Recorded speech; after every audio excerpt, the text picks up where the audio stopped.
حل جزاء الاحسان الا الاحسان۔ اللہ اکبر، کیا نیکی کا بدلہ نیکی کے علاوہ بھی کوئی ہوتا ہے؟ یعنی یہ جو بدلہ ملے گا یہ نیکی کا بدلہ ملے گا۔ حل جزاء الاحسان الا الاحسان، اس میں ایک معنی تو یہ ہے کہ جو پہلا احسان ہے، حل جزاء الاحسان الا الاحسان، جو پہلا احسان ہے اس کا معنی ہے نیک عمل، اور دوسرے احسان کا مطلب ہے نیکی کا بدلہ۔ تو نیک عمل جو ہے اس کا بدلہ جو نیکی کا جو بدلہ ہے، جو جزا ہے، جو ثواب ہے، اس کے علاوہ بھی کوئی ہو سکتا۔ تو اس کا ایک تو یہ ظاہری اور حقیقی مفہوم یہی ہے کہ کیا نیکی کا بدلہ نیکی کے علاوہ ہو سکتا ہے؟ نیکی کا عمل ہو تو اس کا اچھا بدلہ ملتا ہے، احسان۔ دوسرا، اس احسان کو اگر اس تناظر میں ہم دیکھتے ہیں جو نبی کریم صلی اللہ علیہ وآلہ وسلم نے احسان کی ڈیفینیشن بتائی، ان تعبد اللہ کأنک تراہ فإن لم تکن تراہ فإنہ یراک، کہ احسان یہ ہے کہ تم اللہ کی بندگی اس طرح سے کرو کہ جیسے تم اللہ کو دیکھ رہے ہو، اور اگر تم اللہ کو نہیں دیکھ سکتے، یہ تصور نہیں قائم کر سکتے، تو اللہ تو تمہیں دیکھ رہا ہے۔ یعنی یہ کم از کم یہ دو مقامات بتا دیے، جو مقام مشاہدہ ہے اور مقام مراقبہ ہے۔ تو کوئی شخص جو ہے وہ اللہ کی بندگی کم از کم مقام مراقبہ تک تو کرے۔ مقام مراقبہ کا یہ معنی نہیں ہے کہ آپ کسی خاص طرح کی جو ہے وہ شکل بنا لیں، یا خاص طرح کا حلیہ بنا لیں، یا خاص طرح کا اپنا جو ہے وہ اٹھنے بیٹھنے کا سٹائل بنا لیں، اور خاص اعمال اختیار کریں اور ان کو کہیں یہ مراقبہ ہے۔ مراقبہ کا معنی یہ نہیں ہے۔ مراقبہ کا معنی ہوتا ہے نگرانی۔ تو اللہ نگرانی کر رہا ہے، یہ وہی بات ہے جو میں نے پیچھے عرض کی کہ وَلِمَنْ خَافَ مَقَامَ رَبِّهِ، جو اپنے رب کے نگران ہونے سے ڈر گیا۔ ایک تو یہ اپنے رب کے سامنے کھڑا ہونے سے ڈر گیا جواب دہی سے، ایک رب کے نگران ہونے سے ڈر گیا۔ تو گویا جو شخص دوسرے درجے کا جو نیکی کا عمل کرنے والا ہے، وہ کم از کم یہ دیکھ کے یہ سمجھ کے عمل کریں گے میرا اللہ میرے اوپر نگران ہے۔ مراقبہ، تو یہ جو عرب ملکوں میں آپ چلے جائیں تو آپ کو جب یہ جو بڑے بڑے موٹر ویز ہوتے ہیں ان کے اوپر لکھا ہوتا ہے کہ یہ جو موٹر وے ہے سیٹلائٹ سے اس کا مراقبہ کیا جا رہا ہے۔ اب اس مراقبہ کا مطلب یہ نہیں ہوتا کہ سیٹلائٹ میں کوئی بندے بیٹھے ہوئے ہیں اور بیٹھ کے کوئی عبادت کا خاص سٹائل اپنائے ہوئے ہیں، اس کا نام مراقبہ، ایسا نہیں ہے۔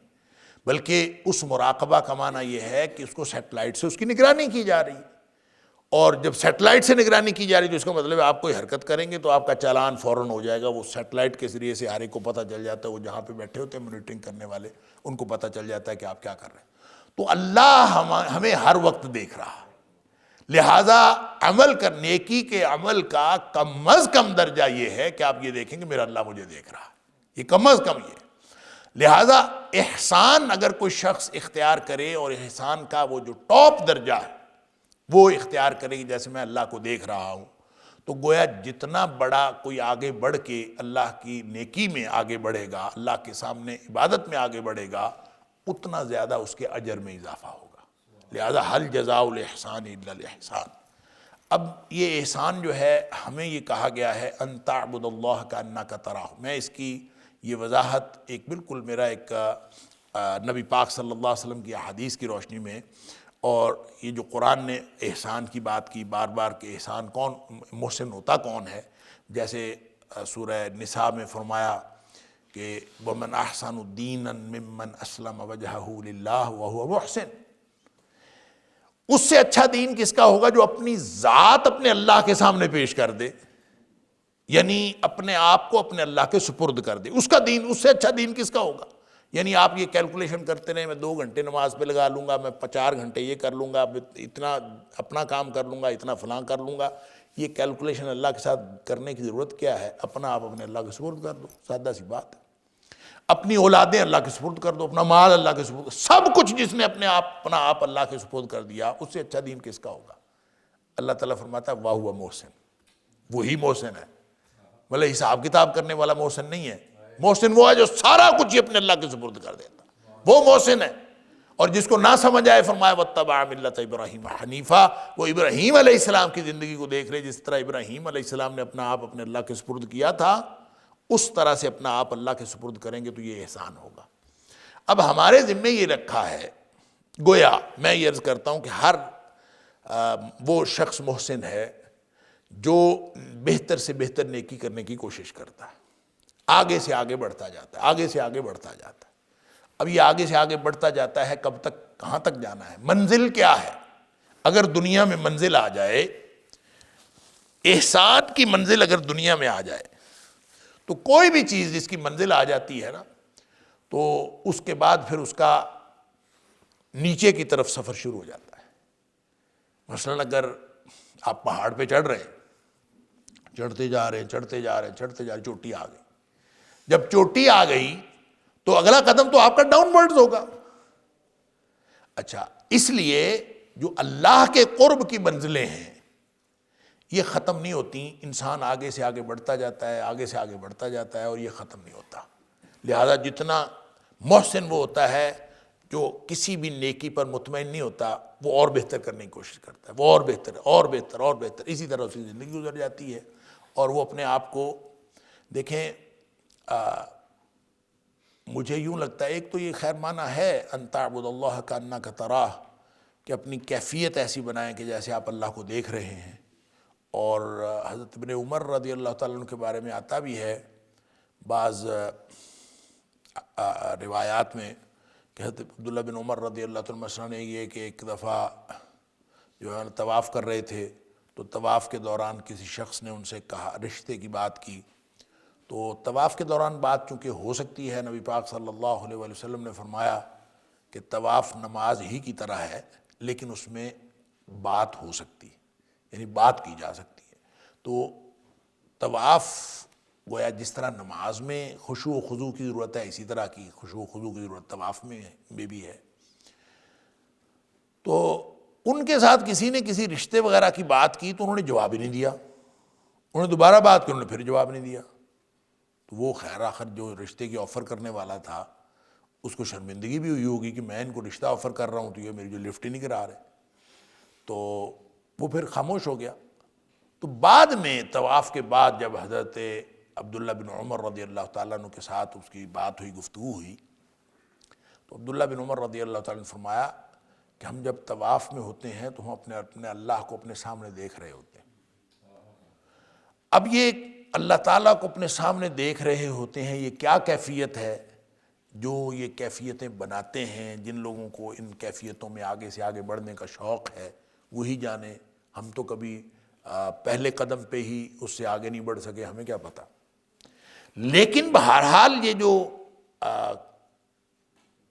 یہ جو منزل ہے، جو ٹارگٹ ہمیں دیا گیا ہے، اس کو اگر قرآن اور احادیث کی روشنی میں دیکھیں تو ایسے لگتا ہے یہ ان اچیویبل ٹارگٹ ہے۔ ان اچیویبل ٹارگٹ اس طرح کہ اللہ کو دیکھنا تو ممکن نہیں ہے، لا تدرکہ الابصار وہو یدرک الابصار، اللہ کو دیکھا جانا تو ممکن نہیں۔ کیفیت وہ بنانی ہے جیسے دیکھ رہے ہیں اللہ کو، اللہ کو دیکھا جا نہیں سکتا، کیفیت وہ بنانی ہے۔ یعنی جو چیز ہو نہیں سکتی وہ کیفیت کیسے بنانی ہے؟ اس کا مطلب یہ ہے کہ اپنی کیفیتوں کو بہتر سے بہتر، بہتر سے بہتر، بہتر سے بہتر کرتے جاؤ۔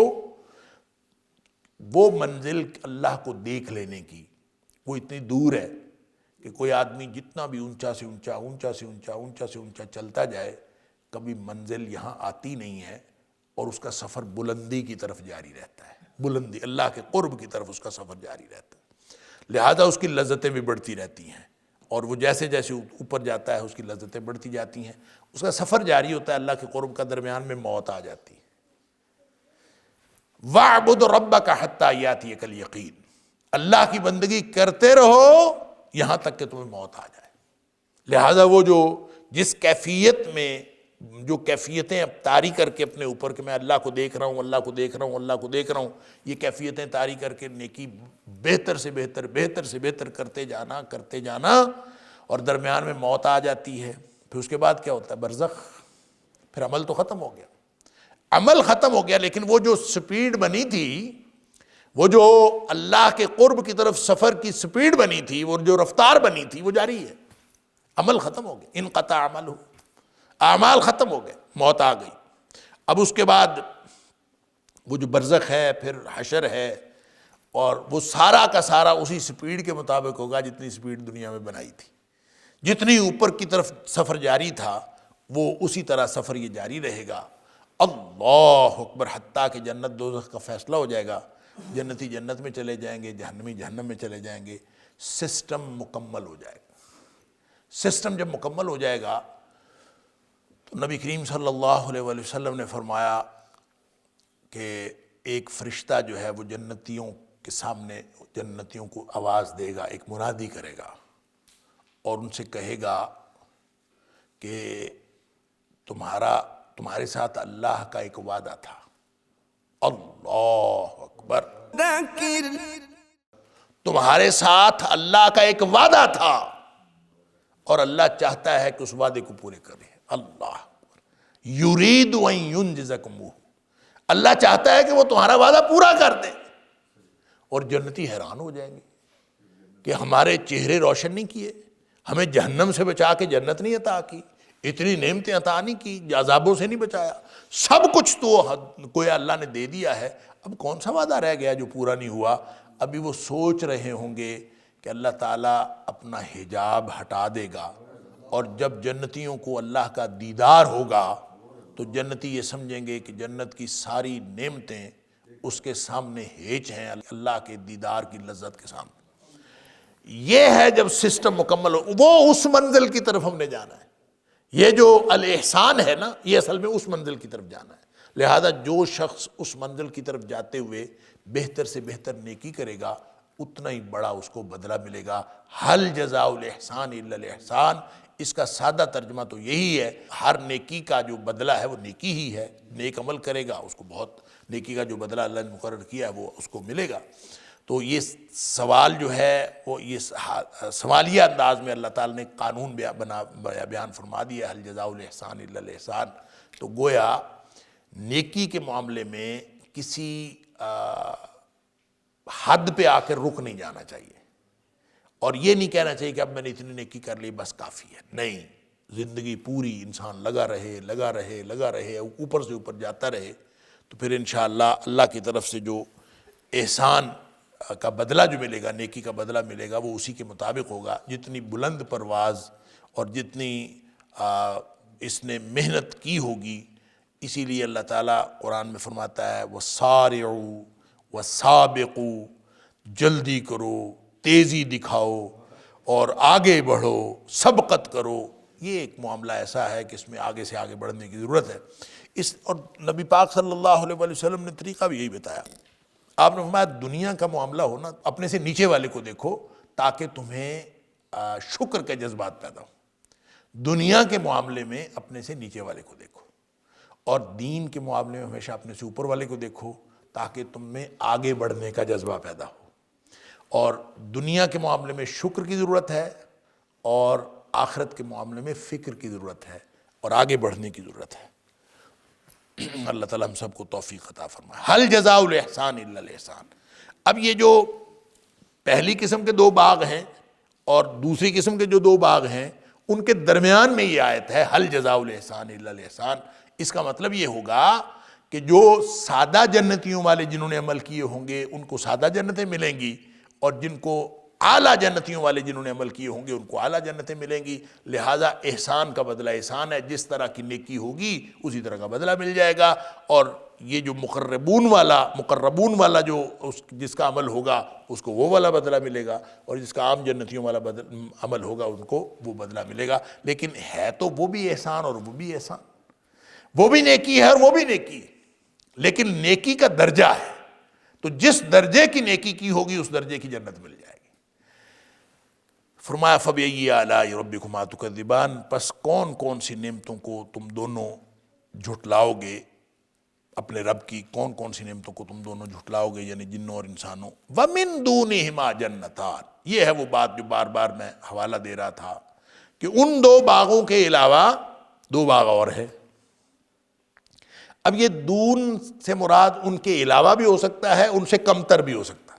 تو دونوں باتیں ٹھیک ہیں، اس لیے کہ جب ہم سورہ واقعہ کو دیکھتے ہیں تو اس میں اعلیٰ جنتی اور کمتر جنتی اصحاب الیمین سادہ جنتی ہیں. تو اس کا مطلب یہ ہے وَمِن دُونِهِمَا جَنَّتَانِ کا معنی کہ اس سے کمتر جنتیں یا ان کے علاوہ 2 جنتیں، یہ ہے، یہ درست ہے. فَبِأَيِّ آلَاءِ رَبِّكُمَا تُكَذِّبَانِ، پس کون کون سی نعمتوں کو تم دونوں اپنے رب کی کون کون سی نعمتوں کو جھٹلاؤ گے. وَمِن دُونِهِمَا جَنَّتَانِ مُدْحَامَّتَانِ. ادہم یدہم، یہ اصل میں ایسے کسی چیز کو کہا جاتا ہے جو سیاہی مائل ہو، جو سیاہی مائل ہو اس کو کہا جاتا ہے، یا سیاہ ہونا کہہ لیجیے. تو مدہامتان، وہ دونوں جو باغ ہیں، باغ تو ہوتا ہے سرسبز و شاداب، تو سرسبز و شاداب جو باغ ہوتا ہے وہ اگر سیاہی مائل ہو تو وہ کیسا ہوتا ہے؟ اگر سرسبز و شاداب باغ کو کہا جائے کہ وہ سیاہی مائل ہے تو وہ کیسے ہوگا؟ مدہامتان، وہ جو دونوں باغ ہیں وہ اس قدر گھنے سرسبز و شاداب ہیں کہ وہ سیاہی مائل ہو گئے. جب بہت زیادہ کہیں گرینری ہوتی ہے نا تو وہ ایسے سیاہی مائل سی ہو جاتی ہے. گرینری کی کثرت کی وجہ سے وہ سیاہی مائل ہو جاتے ہیں، لہٰذا اس قدر گھنے باغ ہے. اب یہ کیسے ہے یہ تو میں نے پہلے بھی عرض کیا اللہ کو معلوم ہے، لیکن بہرحال جہاں گھنی جھاڑیاں، گھنے درخت، گھنی گرینری یوں جڑی ہوئی ہو تو آپ اگر اس کو دیکھتے ہیں تو اس کا جو رنگ ہے نا وہ اس کے گھنے ہونے کی وجہ سے وہ سیاہی مائل نظر آتا ہے. دیکھیں جنت کو میں نے پہلے بھی عرض کیا تھا، جنت کہتے ہی اس باغ کو ہیں جو درختوں کے پیچھے چھپا ہوا باغ ہو، جس کے ارد گرد اتنے گہرے درخت ہوں، گھنے درخت ہوں کہ آپ اس سے باغ کو دیکھ نہ سکیں اور باغ چھپا ہوا ہو. وہ جو چھپا ہوا باغ ہو تو اس کو جنت کہتے ہیں. تو لہٰذا یہ جو دونوں جنتیں ہیں یہ اس قدر سرسبز و شاداب ہیں، مدہامتان، کہ یہ دونوں جو یعنی یوں کہہ لیں سیاہی مائل سرسبز و شاداب ہیں. مدہامتان کا لفظی معنی تو ہے دونوں سیاہی مائل، نہایت سیاہ. اچھا، یہ جو مدہامتان ہے یہ قرآن حکیم کی سب سے مختصر آیت ہے جو ایک ہی کلمے پر مشتمل ہے. ہم عام طور پہ یہ جنرل نالج کا سوال لوگ پوچھتے ہیں ایک دوسرے سے کہ سب سے چھوٹی آیت کون سی اور سب سے بڑی آیت کون سی. سب سے لمبی اور سب سے بڑی آیت جو ہے وہ آیت دین ہے جو سورہ بقرہ کے اندر ہے، اور سب سے مختصر آیت جو ہے وہ مدہامتان یہ سورہ الرحمن کی ہے جو ایک ہی کلمے پر مشتمل یہ یعنی تثنیہ ہے. مدہامتان، وہ دونوں باغ جو ہیں وہ سیاہی مائل سرسبز و شاداب ہیں. فَبِأَيِّ آلَاءِ رَبِّكُمَا تُكَذِّبَانِ، پس تم دونوں اپنے رب کی کون کون سی نعمتوں کو جھٹلاؤ گے. فِيهِمَا عَيْنَانِ نَضَّاخَتَانِ، ان دونوں باغوں کے اندر دو چشمے ہیں اور وہ دونوں چشمے نضاختان. اور یہ میں پہلے بتا چکا ہوں کہ پچھلے دو باغوں میں اللہ کریم نے فرمایا فیہما عینان تجریان، اس میں دو چشمے ہیں جو جاری ہیں. تو جاری چشمہ جو ہے ایک ٹرینکولیٹی اور ایک امن اور سکون اور بالکل ایک انتہائی پیسفل انوائرمنٹ کو ظاہر کرتا ہے. ایسے آپ اندازہ کریں کہ ایک ندی ہو، اس کے ارد گرد باغ ہوں، گرینری ہو، اور وہ بالکل کوائٹ اینڈ کام بہہ رہی ہو، جس کے بہنے کا بھی انسان کو اندازہ نہ ہو، اور وہ پانی اس کا چل رہا ہو، اور آپ جا کے اس کے کنارے پہ دیکھتے ہیں کہیں سے کہ یہ چل رہا ہے، پانی لگتا نہیں ہے کہ چل رہا ہے، اس قدر یعنی وہ خاموش ہوتی ہے. تو گویا جو پہلے دو باغ ہیں ان کے چشموں کی اس طرح سے اللہ تعالیٰ نے وضاحت فرمائی، لیکن یہ جو دو باغ ہیں ان کے اندر کوئی بہت بڑی ندی لمبی چوڑی کوئی ایسا نہیں ہے، بلکہ اس طرح یہ ہوں گے جیسے لمبا چوڑا باغ ہو اور اس کے اندر ایک طرف سے آبشار لگی ہوئی ہو یا کوئی فوارہ پھوٹ رہا ہو یا کوئی چشمہ پھوٹ رہا ہو. تو اس طرح کے اس کے اندر جو چشمے ہیں وہ ہے تو دو لیکن وہ محدود ہیں اپنے حدود اربع کے اعتبار سے، لیکن پانی کے اعتبار سے محدود نہیں ہے. پانی پھوٹ رہا ہے، ہر وقت پانی جو ہے اس میں سے جاری. اور جیسے ابھی میں نے چشمہ زمزم کی مثال دی کہ اگر وہ نبی پاک صلی اللہ علیہ وسلم فرمایا حضرت حاجرہ نہ روکتیں تو وہ ایک ندی کی صورت بہہ نکلتا. تو وہ جو نہیں بہا اور وہیں پر کھڑا ہوا ہے تو وہ پھوٹ رہا ہے، تو پانی جتنا مرضی اس میں سے لیتے جائیں وہ پھوٹ رہا ہے، پانی اور سے اور آ رہا ہے، لیکن وہ ندی کی صورت میں بہا نہیں ہے. تو اسی طرح سے نضاختان کا مطلب یہ ہے کہ وہ ایسے دو چشمے ہوں گے جو پھوٹ رہے ہوں گے، ابلنے والے، جوش مارنے والے. فَبِأَيِّ آلَاءِ رَبِّكُمَا تُكَذِّبَانِ، پس تم دونوں جنوں اور انسانوں اپنے رب کی کون کون سی نعمتوں کو جھٹلاؤ گے. فیہما فاکہۃ ونخل ورمان، اس میں پھل تو ہوں گے بہت سارے، کھجوریں بھی ہوں گی، انار بھی ہوں گے، سبحان اللہ، پھل ہوں گے۔ اب پیچھے جو دو باغ تھے ان کے بارے میں کہا تھا کہ فیہما من کل فاکہۃ زوجان، ہر طرح کے پھل انتہائی کثرت سے ہوں گے۔ زوجان کا میں نے عرض کیا کہ یا تو تثنیہ کثرت کے لیے ہے یا پھر دو قسم کے، ہر طرح کے پھل دو قسم کے ہوں گے، بے شمار ہوں گے۔ اب یہاں پہ فاکہۃ تو فرمایا اس میں پھل ہوں گے، وَنَخْلٌ وَرُمَّانٌ، اور اس میں کھجوریں ہوں گی اور اس میں انار ہوں گے۔ اب یہ کھجوریں اور انار بھی حالانکہ فاکہہ کے اندر شامل ہیں، لیکن ان کو کھجوروں اور انار کو الگ بیان اس لیے کیا کہ جو اہل عرب ہیں وہ ان پھلوں کو جانتے تھے، انار کو بھی جانتے تھے، کھجور کو بھی جانتے تھے۔ کھجور کو تو عرب جتنا جانتے ہیں کوئی اور جانتا ہی نہیں ہے، لہذا وَنَخْلٌ وَرُمَّانٌ کہنے کا مطلب یہ ہے کہ جیسے دنیا میں جن پھلوں کو تم جانتے ہو یہ بھی وہاں ہوں گے۔ اور جیسے میں نے پہلے عرض کیا کہ زوجان کو جب ہم کہتے ہیں تو ایک قسم وہ ہے جو جنتی ان پھلوں کی ہے جن کو دنیاوی پھلوں سے کوئی مشابہت بھی نہیں ہے، کوئی شکلی یعنی صورت کی مشابہت بھی نہیں ہے، اور کچھ پھل ایسے ہیں جن کو دنیاوی پھلوں سے صوری مشابہت ہے، جیسے وَأُتُوا بِهِ مُتَشَابِهًا، جنتی سمجھیں گے شاید یہ دنیا والا ہے، حالانکہ وہ دنیا والا پھل نہیں ہوگا وہ جنتی پھل، لیکن ظاہراً شکل اس کی دنیا کے اناروں جیسے انار، دنیا کے کیلوں جیسے کیلے، دنیا کی بیریوں جیسی بیریاں، اور دنیا کے جو پھل ہیں کھجوروں جیسی کھجوریں، تو اس طرح سے ہوگا، لیکن وہ جب انسان اس کو ٹیسٹ کرے گا تو وہ بالکل مختلف اور جنتی قسم کا ہوگا، وہ دنیا والا نہیں ہوگا۔ تو یہ تھوڑا سا فرق ہے جو پہلے دو باغ ہیں ان میں اور یہ بعد والے دو باغ ہیں ان میں پھلوں کا، گویا کہہ لیجئے کہ ہیں تو اسی طرح بکثرت پھل، لیکن یوں کہہ لیجئے کہ اس کے اندر کوئی تحدید نہیں ہے، اور اس کے اندر کسی حد تک تحدید ہے کہ وہ خاص قسم کے ہوں گے۔ فَبِأَيِّ آلَاءِ رَبِّكُمَا تُكَذِّبَانِ، پس تم کون کون سی نعمتوں کو، اپنے رب کی کون کون سی نعمتوں کو تم دونوں جھٹلاؤ گے۔ فِيهِنَّ خَيْرَاتٌ حِسَانٌ، ان دونوں میں انتہائی خوبصورت اور خوبصورت خواتین ہوں گی۔ فِيهِنَّ یہ ان دونوں میں نہیں ہے، میں نے پہلے بھی عرض کیا تھا جب خواتین کی بات آئی ہے جنتی خواتین کی تو پیچھے بھی اللہ تعالیٰ نے فیہما نہیں فرمایا، بات دو باغوں کی ہو رہی تھی لیکن ان کے بارے میں فیہما نہیں فرمایا۔ جو عینان کی بات ہوئی تو فیہما فرمایا، باغ کی جو اس کی گرینری ہے یا اس کی قسم کی بات ہوئی تو دو ہی فرمایا، اس کے بارے میں فرمایا ذواتا افنان، دونوں انتہائی کثرت والے شاخوں، پتوں اور پھلوں والے باغ ہوں گے دونوں۔ یہاں فرمایا مدھامتان، دونوں جو باغ ہیں وہ انتہائی گرین ہوں گے، سیاہی مائل گرین ہوں گے۔ اچھا، دونوں کی بات ہوئی۔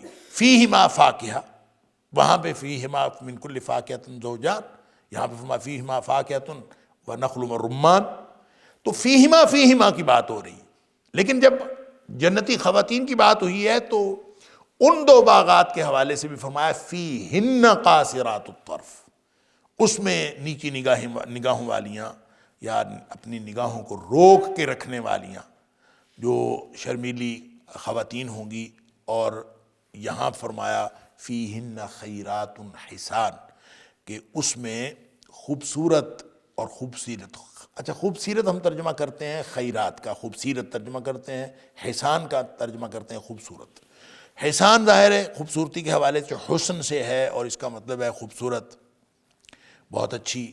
خیرات جو ہے نا یہ خیر سے نہیں ہے، وہ والا خیر نہیں ہے جو خیر اور شر والا خیر ہوتا ہے، یعنی اس میں بھلائی والی ہیں، ایسا نہیں ہے، بلکہ یہ اس کے لیے عربی میں ایک لفظ استعمال ہوتا ہے خیرہ، جو اصل میں یا کی شد کے ساتھ ہے، تو یہ اس سے ہے خیرہ، خیرہ کی جمع خیرات، تو اس کا مطلب ہے جو اپنے معاملات میں، اپنے اخلاق میں، اپنے بناوٹ میں، اپنے باطن میں جو بہت اچھی ہو، تو گویا وہ خوبصیرت بھی ہیں اور خوبصورت بھی ہیں، اخلاق کے اعتبار سے بھی بہترین ہے اور ظاہری طور پر بھی انتہائی خوبصورت ہے، خوبصیرت اور خوبصورت۔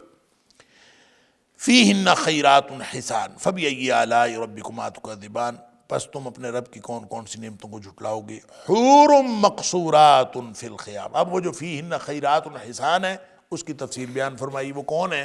حور مقصورات فی الخیام، یہ وہ حوریں ہیں، حور پہلے بھی میں عرض کر چکا ہوں، حورا کی جمع ہے، حورا کا مطلب ایسی خاتون جو انتہائی سفید جسم والی اور انتہائی سیاہ آنکھوں والی، جو انسان کو حیران کر، وہ اس سے مراد حور ہے۔ اچھا، وہ حورن، وہ حوریں ہوں گی، مقصورات جو روکی ہوئی ہوں گی، فی الخیام یعنی ٹھہرائی ہوئی یا روکی ہوئی، فی الخیام خیموں میں۔ اب وہ خیمے کیا ہیں؟ خیمے سے مراد ظاہر ہے، ہم تو یہ بات کر رہے ہیں نا، یہ قرآن جب نازل ہوا تو اس وقت خیمے ہی گھر ہوتے تھے، اور جس کا زیادہ اچھا خیمہ ہوتا تھا اس کے اندر میٹیریل زیادہ اچھا لگا ہوتا تھا اور وہ اچھا خیمہ بنا لیتے تھے۔ تو آہستہ آہستہ چلتے چلتے خیمے جو ہیں انہوں نے گھروں کی صورت اختیار کی، اور گھروں نے پھر جو ہے وہ محلات کی صورت اختیار کی۔ اب جو بڑے بڑے محل ہیں ان کو پھر خیمہ کہا جاتا ہے کہ یہ خیمہ فلاں ہے اور خیمہ فلاں ہے، تو ہے تو یعنی سارے خیمے ہی، اور وہ کسی بھی طرح کے ہو سکتے ہیں خیمے۔ اللہ اکبر!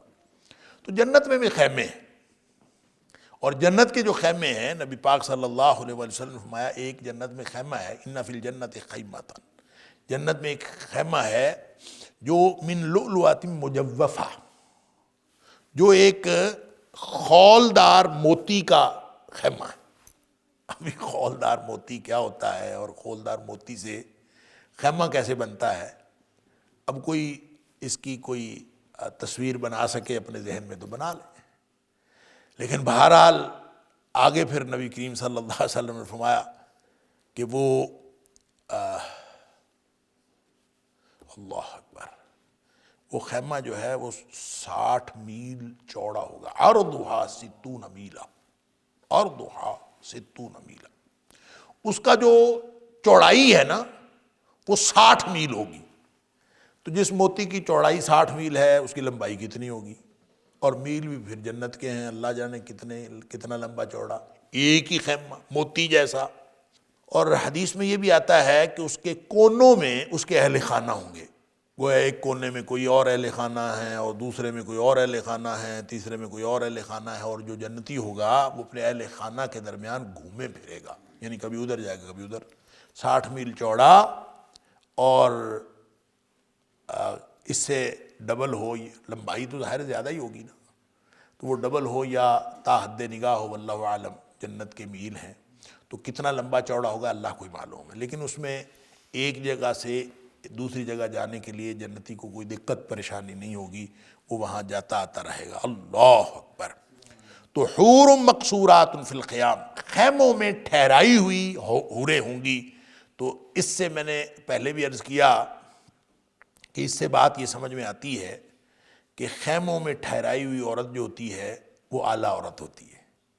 جو جنتی عورت کی مثال قرآن دے رہا ہے وہ یہی کہ وہ خیموں میں ٹھہرائی ہوئی ہیں، لہذا چونکہ قرآن، چونکہ اسلام عورت کو جنتی عورت بنانا چاہتا ہے، اس لیے قرآن نے کہا وقرن فی بیوتکن، تم اپنے اپنے گھر میں ٹھہری رہا کرو، جب ٹھہری رہو گی تو تم جنتی خواتین بن جاؤ گی۔ اللہ اکبر!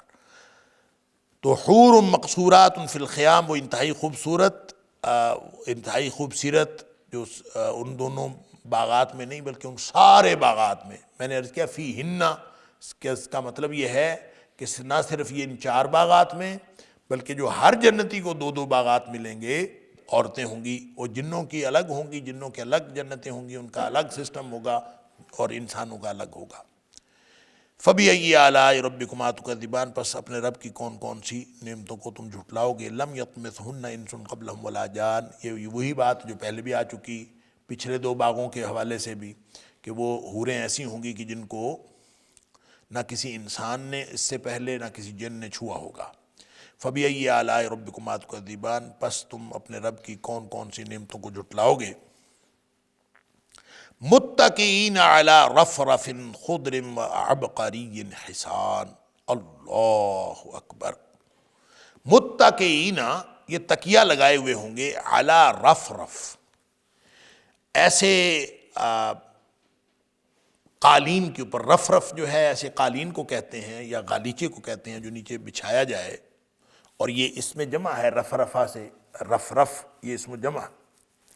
تو ایسے جو ہے وہ رفرف خضر، خضر کا مطلب ہے سبز، رفرف کا مطلب قالین، تو سبز قالینوں پر ہوں گے تکیہ لگائے ہوئے۔ اور پیچھے ان کے لیے کیا کہا تھا، پچھلے دو باغات والوں کے لیے کیا کہا تھا، متکئین علی فرش بطائنها من استبرق، کہ وہ ایسے بچھونوں کے اوپر تکیہ لگائے بیٹھے ہوں گے اور ٹیک لگائے بیٹھے ہوں گے جن کا اندرونی حصہ جو ہے وہ موٹے ریشم کا ہے۔